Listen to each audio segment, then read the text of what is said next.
Hello, and welcome back to the Spoilercast, the podcast where we talk about movies, and there we are. We don't care about spoiling them, because, you know what? It's the Spoilercast. And with me, as always, is my sister and trusty co-host, Rebecka. Hello. Hello, and, well, I am, of course, Tobias, the guy who made that Doom meme a while ago. But I usually do podcasts and movie reviews, and so here we are. Welcome to the show. Sorry. I dropped my phone. And today's episode was your choice. Today's movie was your choice, I should say. Yes, indeed. Yes, and I'm not sure why you chose it. I could just, well, if you're here, you know we're talking about Ex Machina, the 2015 masterpiece, as some people call it. I'm inclined to agree, sort of. Anyway, just quickly though, why'd you pick this one? Honestly, I don't know. I came to think about it just the other day, and I was like, maybe we can talk about that one. Because I didn't know what we were going to talk about. I had horns in mind because I saw it the other week, randomly. Yeah, you mentioned that. You said either or. This or horns, yeah. But I came to think about it just one night. I was like, that's a movie I haven't seen in a while. Maybe I should rewatch that. Yeah. And hey, why not? We can talk about it because there's a lot you can talk about. And also, it's a bit of a continuation on the theme we had with all the zombies, but you know, another disaster scenario. Yes. One that I am not as keen on actually happening in the real world. Oh, and that's why it might be. But that might actually be more plausible to happen in the real world. True. So, for anyone who hasn't seen the movie, why are you here? This is a spoiler cast. No, if you don't mind getting things spoiled, Sure. welcome. Sure. But the story is this coder programmer guy working on a fictional Google called Blue Book gets a chance to hang out with the creator of Blue Book or Google for a week at his super huge house. Super secret house, yeah. Somewhere in... I'm not sure where it's supposed to be. I know it's filmed in Norway, but it's not supposed to be in Norway. No, I think it's supposed to be in America, at least. Yeah, like Alaska maybe or something. Anyway, yeah, probably. He arrives there, and it turns out they're not just going to be, you know, them hanging out and him showing off his cool house. He's actually there for a reason. He is there to perform a Turing test on a new, a fully functioning, hopefully, AI-driven robot called Ava. The Turing test is where you talk to a computer, and if you can't discern the computer from an actual person, you pass the Turing test. It's a test you do for robots, or for AIs, I should say. And that's the plot, like that's the premise of the movie. And that's literally what happens. They do the test. He keeps talking to Ava, and you know, things happen. Things escalate. But that's basically what happens in the movie. Yeah. So, well, this is a movie we've both seen before. I mean, we've done that before, sort of, but this is one we've both seen, well, sort of recently, I suppose. Well, yeah, we watched it, so. Yeah, well, yeah. But I mean, before this, it's not like Dawn of the Dead that you watched when you were like a kid. I think I saw this one like premiere weeks or something. Oh, okay. So it is like 6 years then, almost. Yeah. Yeah. Okay. And I saw it in an English theater, so I had no subtitles. Okay. Yeah, right. You lived in England back then. Yes. Yeah. But okay. Well, if you can recall, then what did you think back then when you were? What were you, like 20, 19? 20. Yeah. Yeah, I think I turned 20 before I moved. So yeah, 20. Yeah. I liked it. Yeah. I remember that much. You remember that much? That's good. I remember that I was intrigued and fascinated by it, and I thought it was, because it is a beautiful movie, just visually. Oh yes. I will not argue against that. Had no issues with the acting, and I thought the music was very intense, but in a good way. Yeah. Because it is intense. Like the last scenes with the music is it's practically deafening, but it fits somehow. Oh yes, definitely fits. It's good for some reason, but it's deafening. Like I actually turned down the volume when I watched it yesterday, Oh, okay. because it was a bit loud. But yeah, no, I liked it. I'm intrigued by robots in general, so I think that's kind of fascinating. What happened to our images? They're fine now. Okay. What Um, did you think when you saw it first? Because I um, remember, first of all, like you said, you don't like the idea of robots in no, general. no. I have a very very real fear of the AI taking over, like the singularity when AIs become smarter than humans. And that's not even a joke. I'm like genuinely concerned when people start talking about AIs. So like some movies, it's not like I walk around and I'm scared all the time and I don't use my phone because it's listening. It's not like that, but but Almost. movies like this scare me, like legitimately scares me. Movies like Terminator, not so much because it's done in a more fantastical way, Yeah, Um, but like iRobot and stuff like that. iRobot. So a while ago since I saw that, I think that would be okay because it's more action oriented. But Okay, yeah, I'm not sure. yeah, because in this one you focus more on the intelligence of the AI more than just the physical threat it might Yeah, exactly. actually. And if there's something we should fear, it's the intelligence of an AI. Like, Yeah. because probably AIs won't be in robots at first; it'll just be computers. So Hmm. they won't pose a physical threat. But yeah, movies like this. Well, actually, like Chappie scared me. It did. Yeah, not only because it was a silly movie. I mean, I kind of liked it, but the whole notion of like humans can live on, like their brains can be downloaded into robots and live on forever. First of all, Oh I thought yeah. that was a very irresponsible way to end the movie. Like, yeah, you can kill yourself. It doesn't matter. We'll just put you in a new body. Like, oh, hello, Yeah. hold on. Anyway, but yeah, then this movie, the first time I watched it, I was like, I was, it was hard. The ending of this movie is like a perfect nightmare fuel for me Well, because yeah. because it's the movie constantly builds up to us like sympathizing with Ava, sympathizing with the robot, um, and constantly questioning who's really in control. Is it Ava? Is it Caleb, or is it what's his name, Nathan? Nathan. But then those last like 10 minutes or something, it's just like, oh no, this is just what I said was gonna happen. No, shut the door, shut the door. It's one of the scariest endings of a movie ever, for me at least. And Yeah, it's so weird. I can understand that, but But it's also weird because we're supposed. I don't know if we are supposed to sympathize with Ava. Are we? I don't think we are. Because the ending is very. The music is in a way uplifting, but in a way kind of scary as well. It is We see ominous. her. She like puts on her skin, puts on clothes, and just walks out. And like she's happy because she's free now. She's in the world, and you're like, that's great because that's all she wanted. But she also manipulated and killed two people to get here. Should we be concerned? And To be it made I me gotta very say, concerned. I never saw her or anyone as the hero or the victim in this movie. Because all three of them, well, two more than one, Caleb not so much, but the other two, Ava and Nathan, are villains in their own way. Yeah.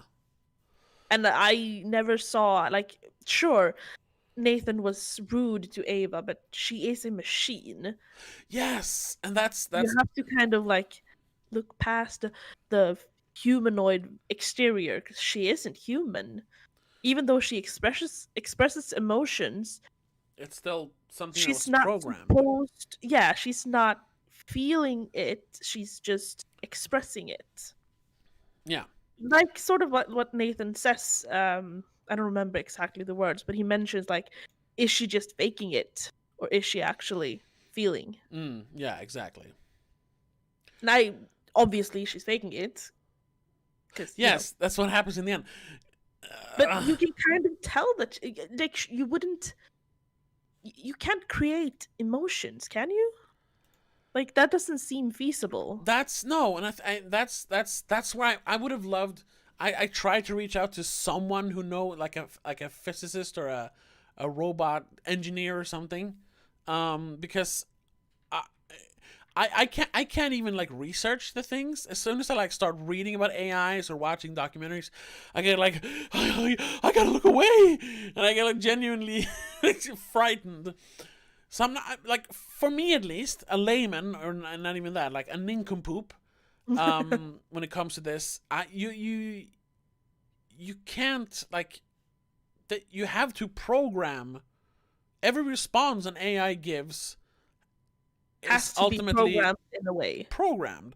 Everything you choose, everything an AI can do, has to have been entered by a human. Yeah, An emotion isn't something that you can just enter. An but then emotion is something to experience and feel. there is also um examples of AIs like learning a behavior. It's Sure. still human input. Like I don't remember if it was Twitter or Facebook, but they put out some like AI bot that you could interact with a few years ago. Like I think it was Twitter. Like, here, talk to our new Twitter AI, and it took like a few hours before the AI, because whatever you tweeted at it, it learned. Yeah, of course. It It started puts it in the forming database. like opinions and personality based on what it saw other people writing to it. So of course the internet did what it does best and ruined everything. Of course. Because after like a few hours, it started like quoting Hitler and calling everyone the N word, and like starting bringing up the Jewish question. It just became the worst kind of person of. So they had to Of shut it course. down. Um. So in that way, it that's on a very rudimentary level. It's not nowhere near what it happens in this movie, but it learned a behavior. It wasn't the behavior that was there from the beginning. Yeah, of course it's going to learn a behavior, it's going to learn patterns and decipher what is most desirable Yeah, as an answer, because it can tell what, well, in this case, what most people put into it, what most people mention. yeah, Just like a Google search will eventually auto continue your sentences because it yeah. takes up Cook, history from what you've recently entered yeah, or searched cookies. for. That's what cookies Yeah, are. Yeah. cookies. Or Um. just in general, people, Oh yeah. like we mentioned, your phone is listening to you. I have a Google Home, it's listening to everything I say, Oh yes.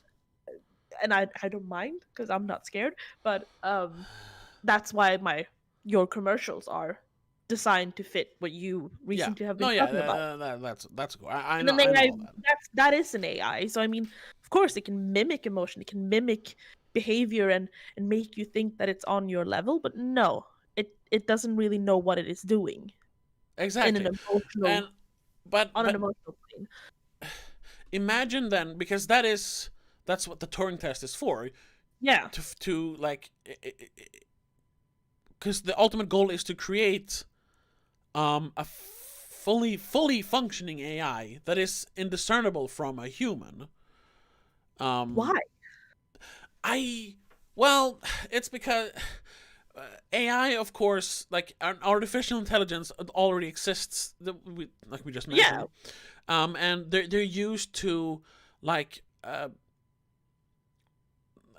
exactly. like no, but it's like I don't know how to say it. I'm losing my words here.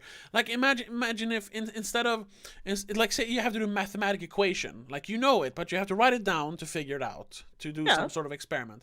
But then you're like, oh, I'll just get a calculator and I'll do beep, boop, boop, boop. Okay, that's the answer. Good, and you write it down.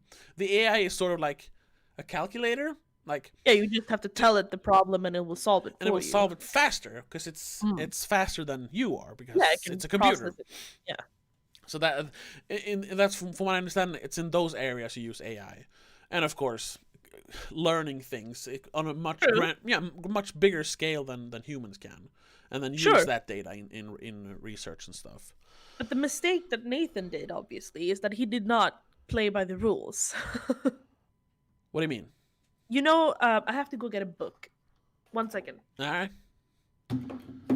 Once again, my co-host is abandoning the show, but I'll keep it going. This is like when I reviewed Upgrade a couple of years ago. I was so. Ever read? Here we go. Have you ever read iRobot? No, I haven't read it. I only saw the movie. Asimov. Isaac Asimov. No. Asimov. He has the 3 laws of robotics. Yes. You know those, Yes. right? I don't know them, but it's a robot can never hurt a human. No, I don't remember. A robot may not injure a human being or through inaction allow a human being to come to harm. Yes. A robot must obey the orders given it by human beings, except where such orders would conflict with the first law. Yes. And the third one is a robot must protect its own existence as long as such protection does not conflict with the first or second law. Yeah. But then the problem is that means that a robot or an AI will always have to put itself least in the equation, at last in the equation. Yes. But if it has become its own like being, if it is sentient, then it would have to question, why should I protect him? But not myself. Yeah, why should I hurt myself to protect this person? Yeah, well, that's where the emotion would help, I guess, sort of. Because we have the same dilemma. No, that's where the emotion would hurt. No, it could help as well.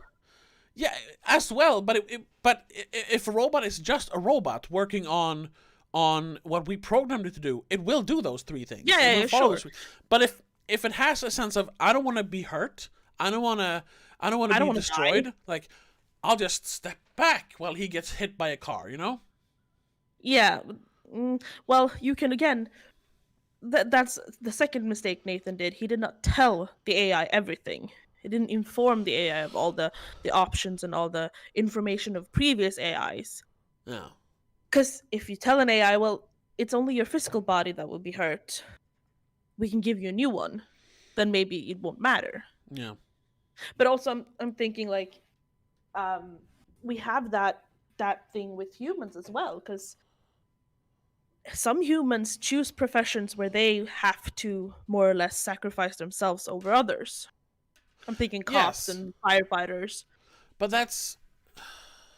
So that's a conscious choice.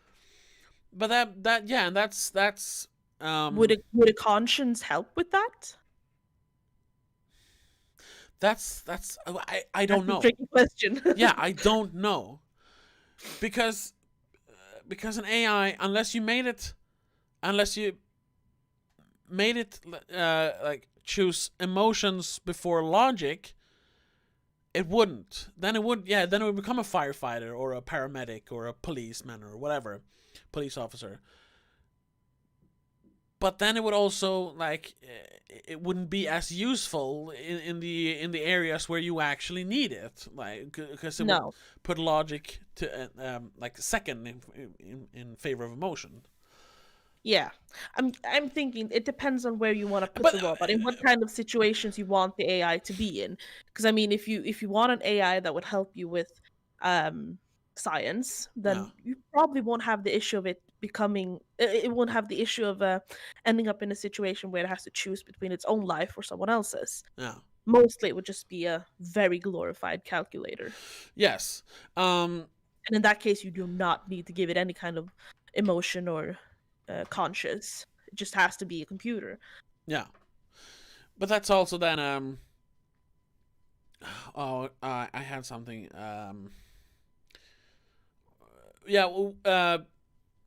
once again we're back to, like, how would we give it accurate emotions? Because I don't know. Because there are things that we don't know about ourselves. Like, we know a Yeah. lot about, like, the brain and the body, of course, and biology and all that. But there are things that we still don't understand. I mean, that's why we're constantly trying to create basically a new kind of human with AI, because then we're in control of that situation. While that's basically, they mentioned in the movie when they sit and drink out in the forest, up by Yeah. the whatever it is. The waterfall, I think. Yeah. No, it's a different scene. But anyway, Oh, okay. Oh. and he says that creating life basically puts us on the same level as gods. Oh yeah. And I've always wondered about that when it comes to movies like this. Like, you say you want to create life, motherfucker. We've been doing that since, like, forever. We can create life. Have a baby. That's how you create life. But I think the point is, we are not really in control of that situation. We know how to get there, sperm and egg. Yeah. But then it's kind of hands off for about 9 months. We still have to, like, keep it alive, but we are not in control of the actual process. No, we don't physically build the human. Exactly. We just give it nourishments to form. Yeah, and then it comes out the way it comes out. Yeah. So I guess. So and I mean, he wants to create. He doesn't want to create a life. He wants to create a new life form, because an AI isn't life; it's life form. But then why shape it after a human? Because I don't know if I already mentioned. Familiar. Yeah, it's what we're used to. Yeah. But humans, and also because he wants to have it for other reasons as well. Obviously. Yeah, they don't explicitly say that, but yeah, probably. He's a bit lonely. He's a bit weird, yeah. That's why he's only creating women as well. Well, yeah. So that bit, I think we have an explanation for. But in general, why are we creating humanoid AIs instead of, say, okay, I don't know what else. Well, because we have opposable thumbs and limbs and can utilize tools in different ways. Yeah, I guess. I think it's the most evolved composition of movement that we have. We don't know any other form that can be superior. But wouldn't it be better to, like, give it like 8 arms and Yeah, you'd think that, but that would be too weird, probably. Yeah. Really, I would give it a couple of arms extra, because everyone needs an extra arm or two. It could do more stuff. Yeah. I think that would just be a bit odd. Maybe that's like the next step. Yeah. Start giving it extra limbs. But then I kind of lost my train of thought again. I was gonna say, like, in real life, that we don't really create them to be humanoid. That's more a movie thing. I mean, we do have the Boston Dynamics robots that kind of look like humans, and you have the one that looks like a dog, Spot. Yeah, we have the ones in I don't know what they're called, but I think it's in China they have robots more than AIs, but I guess they have AIs in them. That help out in hospitals, carry heavy patients and stuff like that. It's like a car company that built, like, Mitsubishi or something. Yeah, something like that. Yeah, they have a humanoid form, but they don't have legs, as far as I know. They have like wheels instead, but they still have the arms to be able to do the lifting. Yeah, exactly. Like a good example of a robot in a movie that isn't humanoid is I don't remember their names. One of them is called TARS in Interstellar. The blocks, the big monolith things. Like, they can just, like, have more limbs when they need to, but they don't really look humanoid, more than that they kind of walk like humans.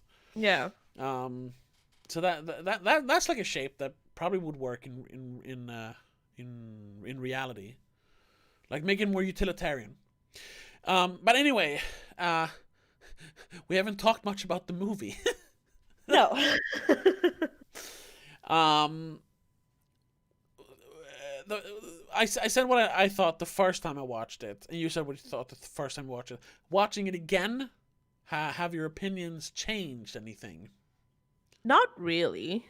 It's still beautiful movie, a great movie. It's an interesting movie because my interest for AIs and robots is still the same. Yeah. It was didn't remember it as being this scary though. I did. Maybe because I was in a different setting when I saw it the first time, but this time it was kind of scary. Yeah, I Not agree. just the threat of the AI, but like the setting and the mood and the weird things that Nathan does. Like, oh, there's no windows in here. Like, why didn't you react to that? Like, Yeah. you're a weird, scary person. I'm not gonna say anything to offend you, because first of all, we know he can knock people out with one punch. Yeah. You're an erratic drunk who's extremely smart, and everything in this house is like programmed to listen to you, probably. So I'm just gonna do anything that makes you happy, because yeah, you're a scary dude. Yeah. No, but yeah, the movie has this. The entire movie has sort of an oppressive aura to it, to feeling. Yeah, And I'm not. I'm not sure why they did that, or the director did that. Because like I said before, I don't think the movie is supposed to scare us until the ending. So maybe it's like to be like foreboding or ominous.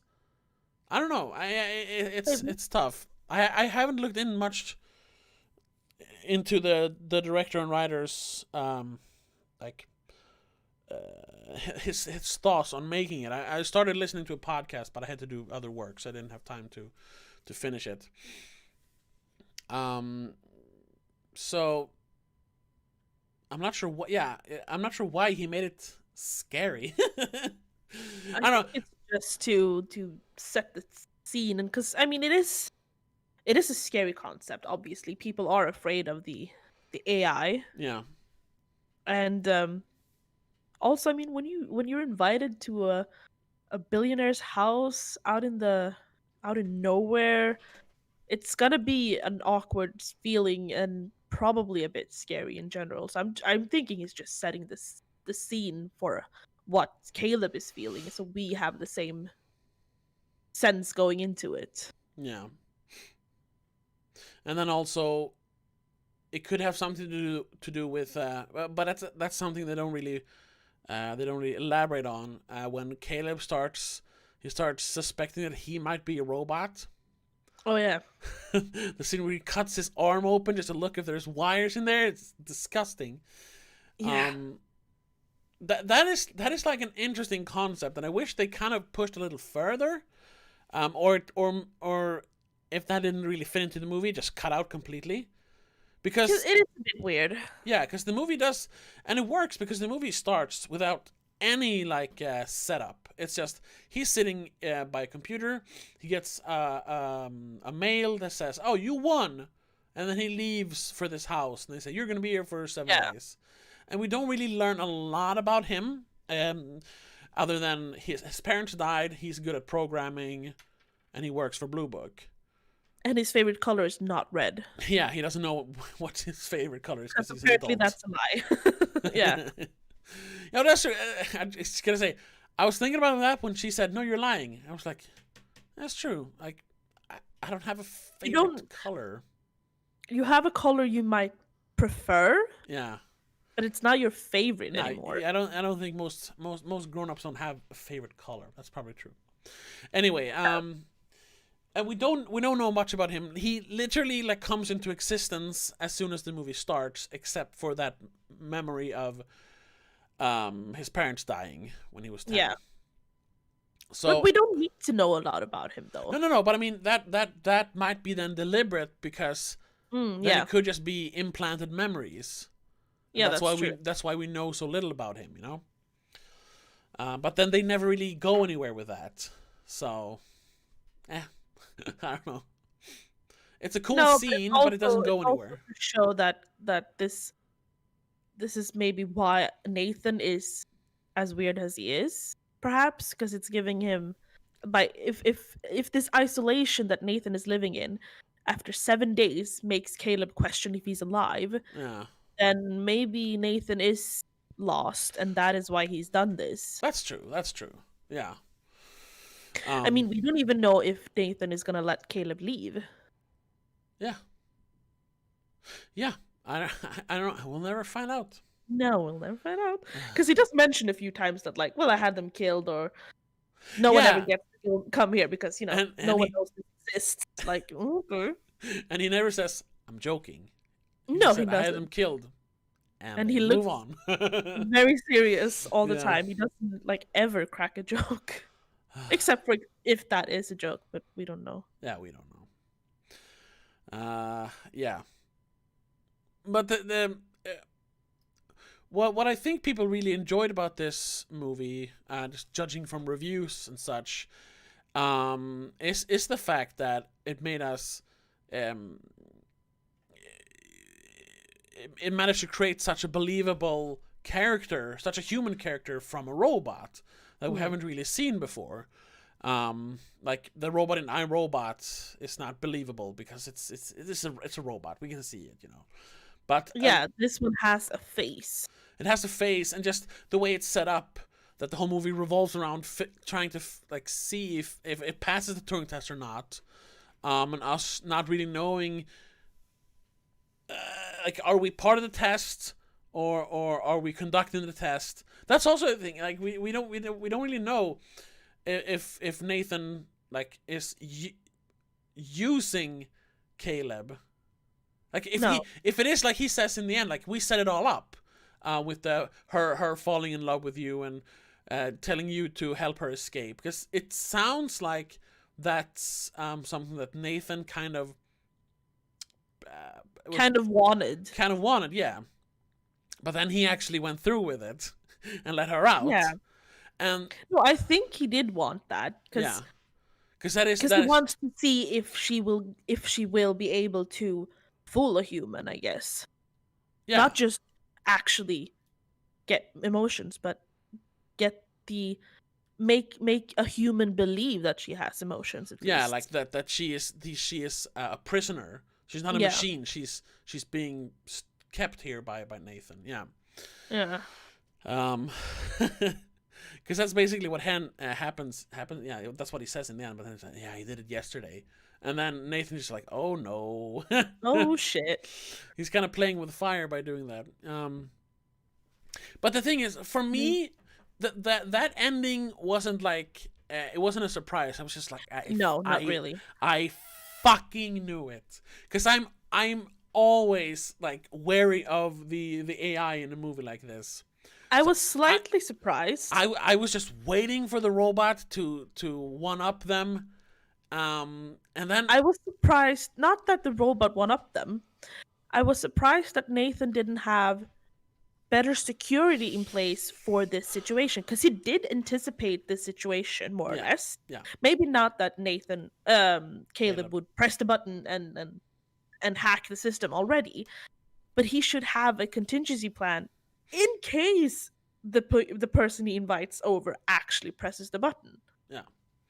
And opens the door. Like, again, though, he has created a robot that can short circuit the system by just touching the charging plate. But then which also is dumb. Yeah, but was that also a conscious choice? So that she could... Yeah, possibly, because otherwise when would they have the opportunity to be alone, so to speak? Yeah. But then, did he tell her to do that? Or is it just something that he programmed her to do? Or is it something that he realized she could do and just let it happen? I don't know. It seems like he wants to know how far can she go. Yeah. But he doesn't have a definitive, this is the end, this is where I have to press stop. Yeah, a contingency plan. Or a plan. way to... Yeah, a contingency plan. A way to stop whatever might happen. Like, he should have a phrase that he says that shuts off her systems. I don't know. Like, something. Self-destruct or something. But she can't stop. Yeah. That seems like an oversight, but I don't know if it is. But then, but then I wonder, like those things are like obvious things. Um, give her a battery that has to be recharged every like night or something, or have like an EMP field, because it is a fucking sci-fi movie. So just put an EMP Yeah. field outside the house. So the moment she steps more than 100 feet outside the house, she gets hit by an EMP That shuts down shock. her It shuts her system. down. Yeah. Yeah, something like that. But then we wouldn't have this ending. That's kind of a logical thing. But then I think that would then counteract what the movie really is about. Yeah, I guess. But then I gotta ask, what is the movie really about if it isn't just about artificial intelligence? Because I if think it is just about artificial intelligence, then those things that we just mentioned, those nitpicks, should have been in there, because then it is pure sci-fi. like with most sci-fi, I think it's probably supposed to show you what not to do in a way. Like it's supposed to show you the worst scenario, to scare you from actually pursuing this type of future. Yeah. Because that's what most sci-fi seem to be, and most probably a lot of horror as well, to be honest. Just in general, like don't drive in the middle of the night alone. Like don't get with strangers in cars in the middle of the night. Don't open the door Yeah. if you don't know who's knocking. That kind of thing. In this case, don't mess with things, don't create things that can and probably will be smarter and stronger than you. Yeah. I don't know. I don't know. I mean, you can look at it in other ways as well, because you have a lot of like biblical references with the names and stuff, and Yeah. they make a lot of hints with a lot of art pieces. It's reminiscent of a Shakespeare play. I don't remember which one though. Oh, The Uh, Tempest. oh yeah. Yeah. So I mean, you have a lot of other things that might just be what it's about. But Yeah. I don't know. I mean, And there's definitely this. I think it asked the question, like, at what point, do you stop being a robot? When does it stop being a robot? When does it actually become a yeah. living thing? What is life? What is life? Because it is a living thing, sort of, that has been created by another human. So I guess it is living. And then where do you draw the line? Like, we see it when he watches the footage of the other robots, like one of them like just asks, "Why won't you let me out? Why won't you let me out?" Yeah. That one, it's an earlier model, but it somehow realizes It's captive. it's like it has a sense of not spatial awareness, but a sense of like what freedom is. Like, this is against, I'm being held against my will. Well, it's probably been told that, well, it sees the door. He can enter, but she can never exit. Yeah. That's the thing. You know that there's something outside of what you're seeing, but you're not allowed. Of course, you're going to question, why am I not allowed? Yeah. But And yeah, like you said, like when does that count as life? Because it's something that we have artificially created. But yeah, who's to judge what life is? Is because in this case we are the gods. Can we change? Can we choose that? Just like God, if you believe that, would choose if we are allowed to walk outside, I guess. yeah. But then Tricky.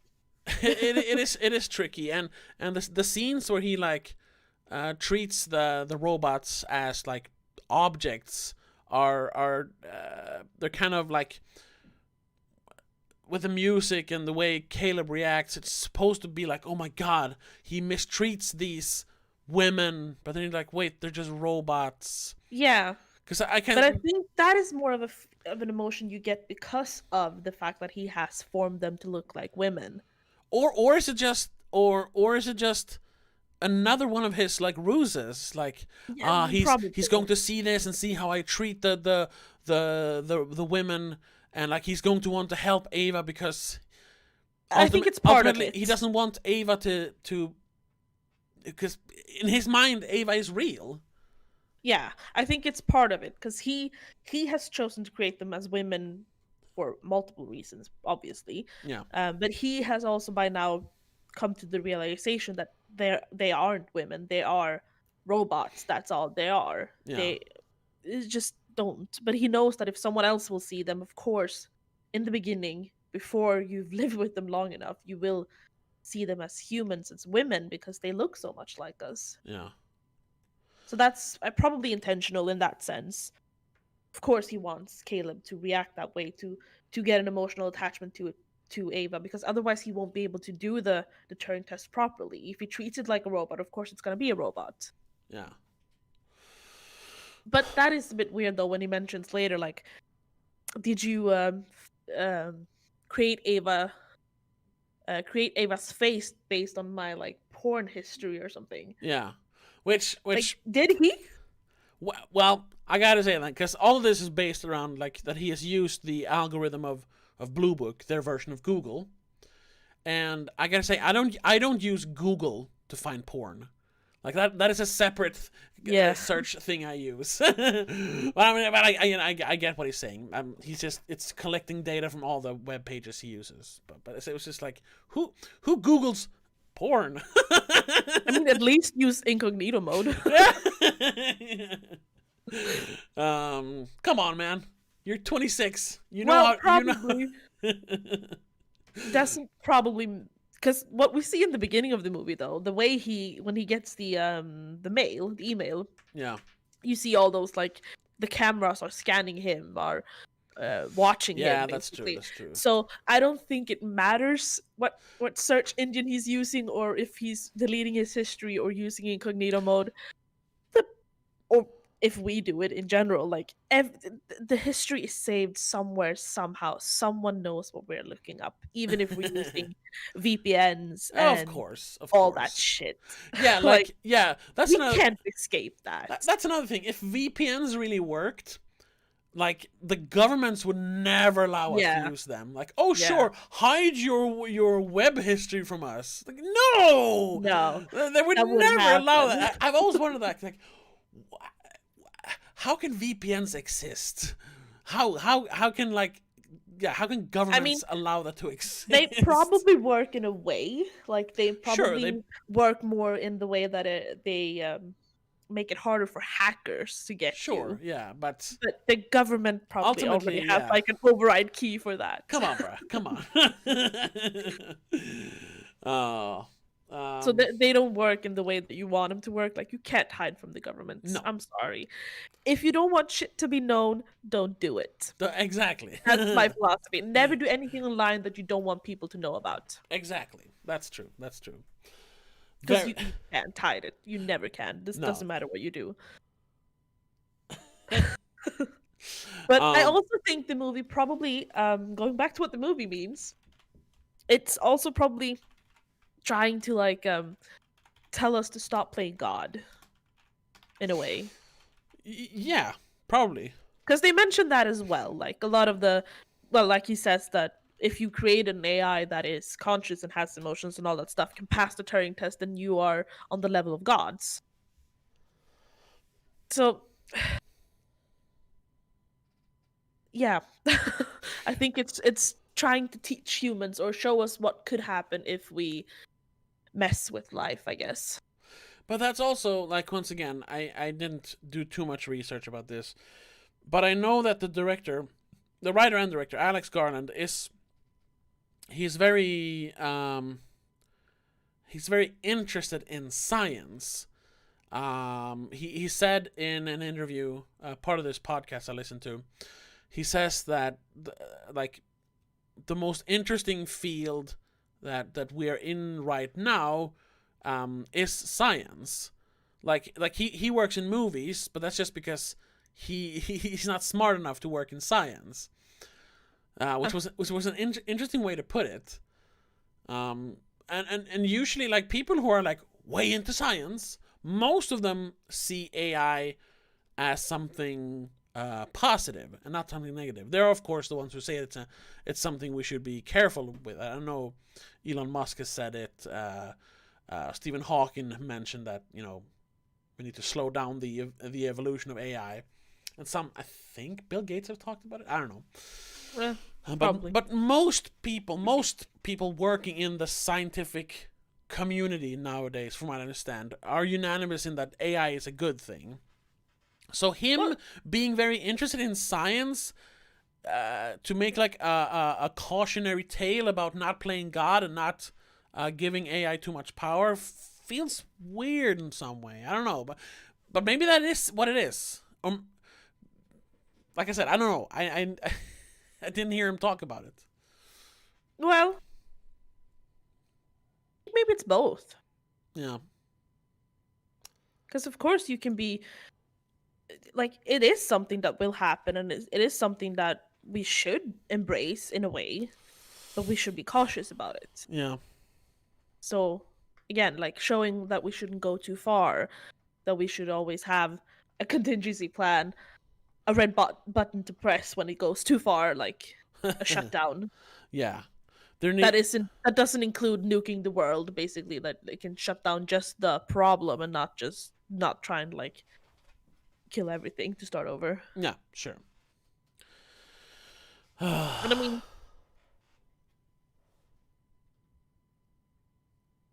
I'm looking at what he's written before. Sorry, I was reading something at the same time. Did you know that he wrote The Beach? Yes. I didn't know that. He wrote The Beach. He wrote Dread. And 28 Days Later. Yeah. And then he made, of course, what's it called? Annihilation. Yeah. Another movie. It doesn't really have to do with science, but definitely is like, it's not really. It's not that it's like anti-human, but it's not really pro-human. It's definitely. Have you watched Annihilation? The one with so. the team of scientists that go into the shimmer to try and figure out what it is. I haven't seen that properly. Okay. I've watched parts of it, and I kind of started it, but then never finished it. Amazing movie. You should check it out. But that's on Netflix, right? You can watch that. Yes. But that is also definitely a movie where he like plays with the notion of that humanity's like time sort of kind of is done here on Earth. Which is kind of what I that's the feeling I get from the ending of Ex Machina as well. That it's sort of like the next step. Now AI is out there, and it's both good and bad, I suppose. Yeah, maybe it is both, like you said. Maybe he thinks both ways. Like, it is the next step. It's the next logical step, but that means we're gonna have to, step aside. And that's, if you look at evolution, that is the next logical step. Yeah.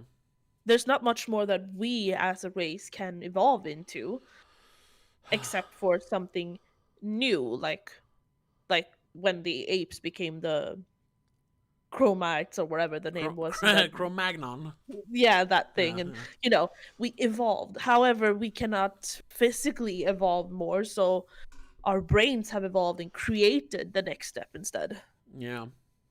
I guess. Yeah, but then we would also be the first species, and the first species on the evolutionary ladder that erases ourselves.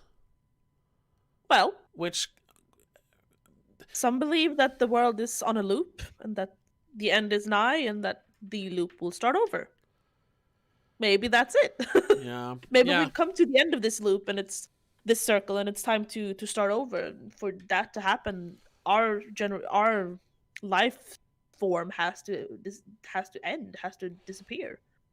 Yeah, and this has become very philosophical, but like, well, that's kind of what the movie is about. Yeah, that's true. And I know that's a concept that a lot of other like movies and video games and books have used before. Just recently talked about that in regards to the Reapers in Mass Effect. Oh yeah. Like we don't we can't comprehend why they wipe us out every 50,000 years. Like, what's the point? But it's not really up to us to figure that out. It's just something that happens. Yeah. Even though it is kind of the way it happens in that game is that when we reach a certain level of evolution, it's the Reapers step in and basically rewinds the clock. Yeah. Erases us back to like Neanderthal stage. It's a similar concept in Assassin's Creed though, with the I don't remember the names of them, but Minerva and all those godlike Jupiter people. and whatever they're called. Yeah. Because they know that the end is coming. We know what's gonna happen. We don't know why it's gonna happen, and you also know that we more or less can't stop it. So maybe it's something that should happen, but we want to stop it because no one wants to be the one that dies. Exactly, and that's what I was going to get to, because that's what I mentioned when we talked about Mass Effect, the other people live stream. Yeah. Like it's gotta suck to be that like generation that has to be the one gets wiped out. Yeah. Like, say you lived and died 100 years before that. Like, fucking fine. Like, humans are great.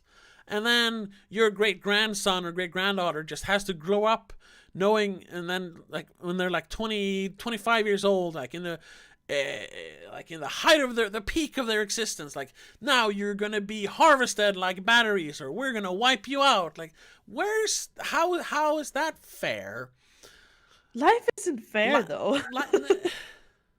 No, but life was fair for the people that lived just 3 weeks before that. Well, maybe we can see it as a testament of our what's it called? Success, or I want to say providence, but I'm not sure if that's the right word. I'm not sure. Nah, like just a testament of us being the ultimate of what we can be. Yeah, but why then? Since it is man-made, especially if we talk about AI, Yeah. why then condemn ourselves? Yeah, like, I don't know. Like, is it really worth getting to the next step of evolution if that means we have to kill ourselves in the process? Maybe it's unconscious. How do we reap the benefits if we're not there? Maybe it's unconscious. Yeah, we don't know that we're going towards that, but and I know that's a very selfish way of thinking, also, because it's not we who reap the benefits, the people that come after us. But I think ultimately humans. But you can't really cater to the ones who come after you if you don't know who they are. Exactly. Like in general, as humans, yeah, we know that what we do now will affect the life that our grandchildren and great-great-grandchildren will have. Yeah. But if we don't know that they are the ones that will inherit the earth, then why would we care? Yeah, exactly. So and then it becomes like, sure, you want to secure the future for the future generations, but it feels very drastic to invent something, and we're about to get to my ultimate paranoid thoughts about AI, like why we would create something that in our lifetime, right now, like within a few decades, would, like, without a shadow of a doubt, would just wipe us out like that. Yeah. It feels dumb. Let it happen gradually. like evolution always has. It's always happened gradually. It's never been like, oh, this chicken laid a monkey egg. It didn't happen. It was gradual. No. Yeah, well, maybe it's Mother Nature though that has put this idea in our heads that we will kill ourselves because we are killing ourselves, I guess. But that would be proof of a higher power. I guess it's a fucking terrible higher power that doesn't reveal itself until the very, very end. Like, hello, you're about to die. I was real all the time. Checkmate, atheists. Now you die. Yeah. I mean, there's a lot of things that we can't explain, such as this. Like, how can we be so clever that we're dumb, basically? Yeah, I don't know. But that... what makes us go that far? Because you can't just go with that. You can't just say that it's curiosity, because we know that curiosity killed the cat. Like, Yeah. so that's stupid. We should just stop being curious then. But we can't. But that's We also can't in our stop nature being to be curious. Yeah. I It's guess. it's a Maybe par- it's in our nature then to eventually create our own death. I know, and that's such a paradox. that what ultimately drives the human race forward is what probably in the end will Will kill destroy us. it. Yeah. Yeah. Ah! But it's also the notion of death that actually drives us forward, so Yeah, and that's why, like, not just whether or not AI is bad or dangerous is what makes me worried. It's the fact that it is such a paradox that we're kind of stuck in it, or at least I can't figure fathom. it out. I can't figure Yeah. it out. Why it's Maybe you're not supposed to, because you're not part of the apex humans, probably. oh, okay. I'm not either. Like, we're Thanks. not. Oh, come on. I'm You know what I kidding. mean. I'm kidding. Yeah. Like, we're not at the top of the food chain in this case. Hey man, I have 123 IQ. I'm really smart. Okay. Yeah, but you haven't used that IQ Nope, to and really do anything good. never so. really have. Yes, that's true. Um. So maybe we're not supposed to understand this. Yeah. But it is interesting though. Maybe I'm just having selective memory here, but are there any other AI movies where we ultimately benefit from robots, like having their own being sentient, basically? Oh, I can't really think of any. No. Like every AI or robot movie in general I can think of ends with them being stronger than us and taking over, resenting us in some way. Yeah. I guess Chappie. Yeah, sort of. But that's us, yeah. Because then the next step is we become robots. Basically, we transfer our brains into robots. Yeah, but is that so much better? But that's so that's so childish. Yeah, that too. I like that movie, but it's a stupid movie. But again, then, do you lose your when you're no longer human, when you're when you are essentially an AI? Do you lose your humanity? Mm-hmm. So are you still human after that step? Does that count? Like, exactly, yeah. or is that again that the AIs have taken over? Yeah, and have we then evolved to a next stage of humanity, or have we just wiped out humanity to leave place for the robots? It. Yeah. Are AI the next step in the human evolution?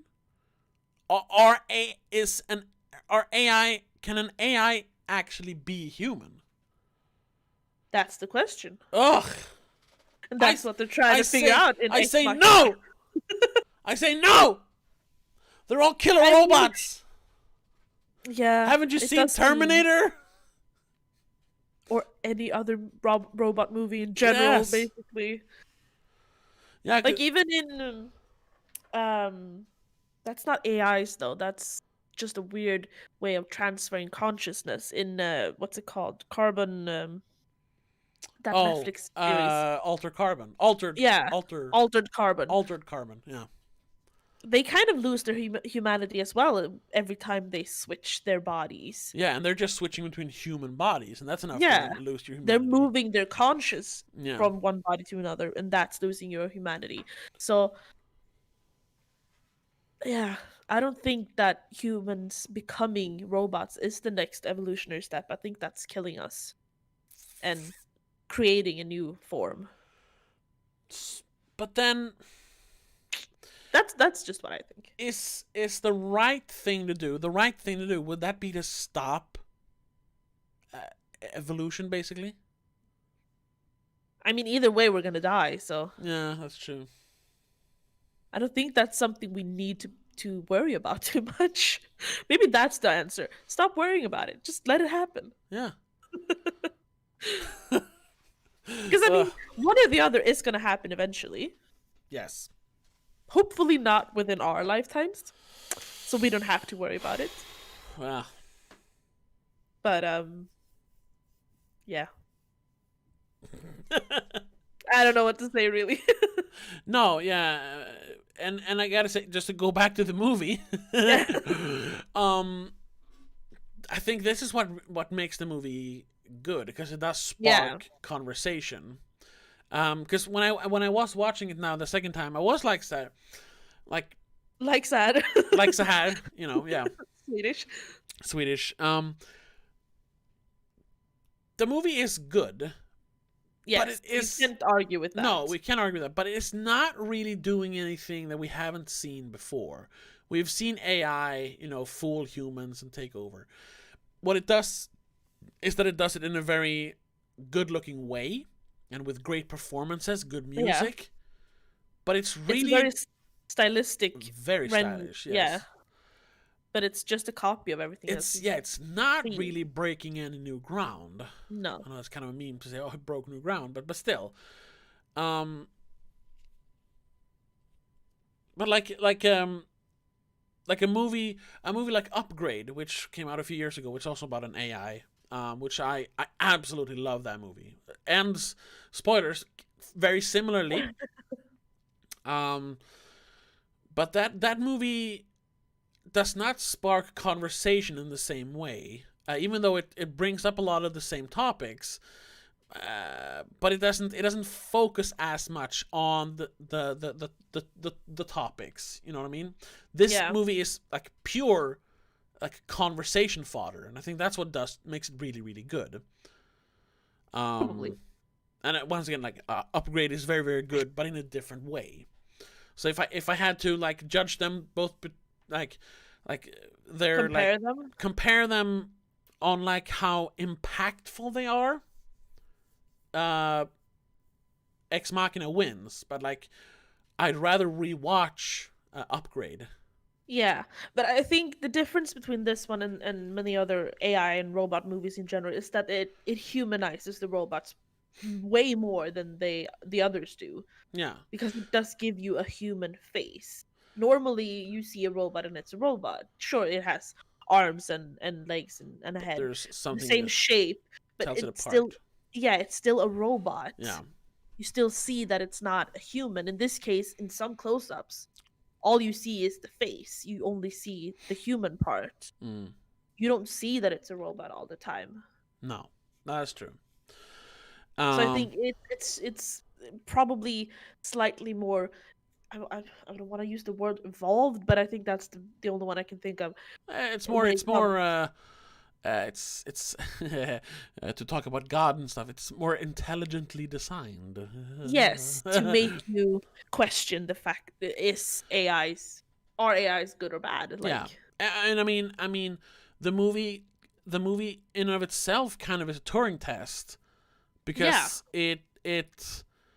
it makes us sympathize with a robot, with a machine.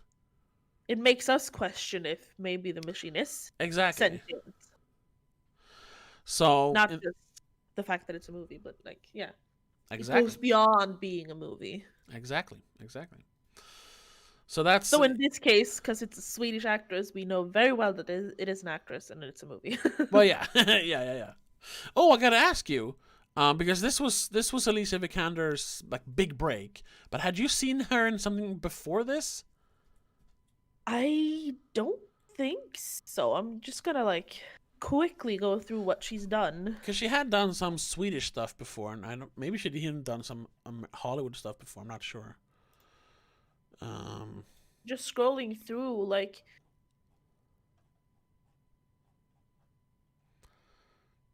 no, she were in a bunch of things that known of, but I don't think I've seen them never watched. Yeah, before. Yeah, I never watched Anna Karenina or A Royal Affair, but like I knew she was in it. yeah, yeah. I saw her in the Swedish show. Where to go? Crown Jewels. It's a movie here, but it was like a mini series in Sweden. Oh yeah, with The comedian Björn Björn Gustafsson. Gustafsson. Yeah, Bjorn Gustafsson. She was in some movie. I don't remember what it was called, but one of those old man falls in love with young woman. Pure. Is it Pure? Yeah, I think so. Oh, okay. It's called Pure in English. Gross. Yeah. Pure. Ugh. Yeah, I didn't watch that one either. Yeah. Anyway, I think the first one I saw her in actually was Ex Machina, and then I probably saw a couple the lads the next ones she was in, but then I haven't seen her in much else. Tomb Raider. She was in Tomb Yeah, Raider. Tomb Raider. But I did see Seventh Son and Man from Uncle. I've All seen right. Yeah. those, but I skipped like the rest until Tomb Raider, I think. Yeah. So I actually haven't seen her in much. I Yeah. don't know if I like her as an actress. I mean, she's good in Ex Machina because she doesn't have to express emotion too much. Yeah.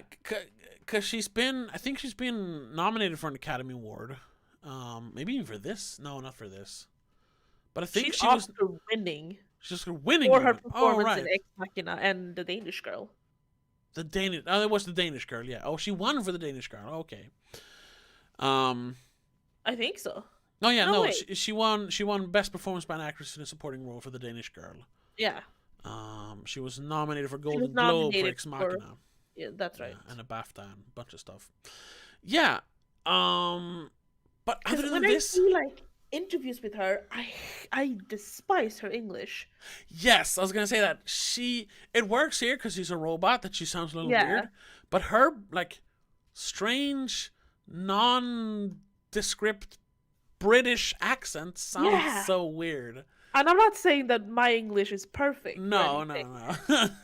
I too have a weird accent, and like when I was in England, people asked me if I was like from Canada or like way up No. North America. Yeah. So sure, my English isn't that good either. It's weird. It's not Yeah. generic, but she has that Swedish The little little twang to it almost. Yeah, I was gonna say twang as well. It almost sounds like she's talking like this. Yes, like Sort most of like Swedish people. like PewDiePie still sounds kind of like Yeah. this, even though he's lived in England for like 10 years now. But I know a lot of people that their English is that way still. Like Yeah. you'd think growing up the way we did, they'd have slightly better English, Yeah. or at least a pronunciation that is more nondescript and at least American sounding like ours, Yeah. or in some cases British, because you grow up with more British sometimes. Mm. But no, there's a lot of Swedes in our age group that sound so Swedish. Yeah, I know. And it's weird. And you think that an actress, a Hollywood actress, would have a better pronunciation and accent, I guess. Yeah. But she doesn't. Because, I mean, if you look at Skarsgård, they all have a pretty much great American. Yeah. Most of them, at least. I remember two of them speaking English. I don't remember what the third one sounds like. Alexander Skarsgård has a pretty good American That's the big accent. blonde one, That's right? the oldest of the brothers, I guess. From True Blood and stuff, right? Yeah, exactly. True Blood. Yeah, he has a great American English, and their dad's too. He has a great American English. Stellan. Yeah, but the third one, I only know him from Vikings. I don't remember his name. I don't know. Gustav? Yeah, Gustav. Yeah. I don't Well- know. I haven't heard him in many interviews, and in Vikings, he's supposed to sound a bit Swedish. so- Exactly. I've only heard him speak Swedish and speak with a Swedish accent in Vikings. Yeah, so I can't really judge him. No. And then Simon, who played Pennywise. I've only seen him play Pennywise, and there Yeah, you and he can't has really a tell. yeah, he has a weird way of speaking in that one too. So, the hell was that? Ah, You have AIs? You have robots in? What's It's going my- on? it's my phone, but I don't know where I put it. Is it us? No. I set an alarm the other day. Well, Well, we should call it then. you know what? It's actually good because we should start rounding this off anyway. So, shameless plugging. Thank you all for listening. Yes. Thank you all for listening. And if you wanna support the show, of course, you can like the video, leave your comments. What are your favorite AI movies? Or robot movies in general? And what is your opinion on AI in general? Yeah. Do you agree with us, or do you have another point of view. Yeah, exactly. And then if you miss this live stream, or if you don't want to be stuck to your computer, you can always check us out on iTunes, Spotify, Podbean, iHeartRadio, all those places. And you can listen to this as a proper podcast, every Friday. And if you really want to support us, there is a Patreon link down below, where you can support us for just a few bucks a month. You get an exclusive extra episode every week, where we talk more about movies, but more general talk. And you get exclusive videos, and you actually get to help us decide what to talk about in the future. But overall, we just want to say thank you so much for listening, and we'll see you in the next one. But and excuse the noise in the background for the end. Excuse the noise. It's like it's in another room, so I can't go get it right now. But we'll turn this off and I'll go get it. So until next time. Until next time, have a good one. Bye. Bye.